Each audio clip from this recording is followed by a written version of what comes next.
So you have one side bigger than the other. That's totally normal. Let's get into it.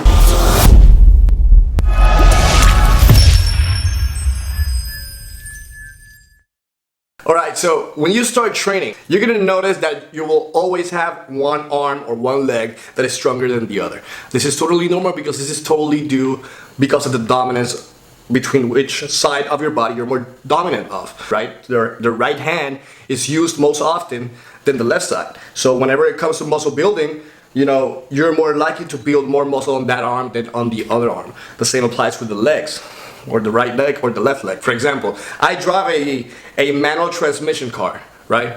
So my left leg is bigger than my right leg because I'm always pressing the clutch. I'm always doing some sort of pressing with that leg while the other one is not doing anything, just lightly tapping the accelerator or the brakes. So when it comes to asymmetry, which is exactly what we're talking about right now, where one part of your body is smaller or bigger than the other, you have to make some twitches, some tweaks in your routine, in your daily routine, so you can actually attack those weaknesses and have a very well symmetric body. So how do you do this? I got 3 tips that I'm gonna give you guys so you can incorporate it in your next routine and you can start getting that body of yours into a very symmetric, okay? So the first one, always choose dumbbells over barbells. What do I mean by this? When you do dumbbells, you're basically isolating that muscle from the other ones. Why? Because whenever you're doing a barbell, right? For example, you're doing a barbell bench press, there's always going to be one side that is going to be doing more of the pushing than the other. In this case, this is the barbell press, we're pushing.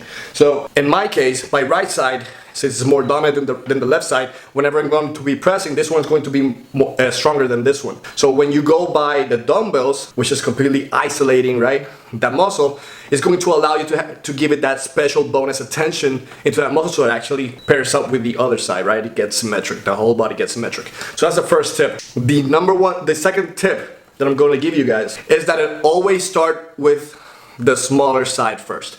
So example, if you have a bicep, if one of your biceps is smaller than the other, you want to bring it up. Instead of starting with the dominant one, which is what usually happens because we're so used to it, right? Start with the dominant one, start with the smallest one.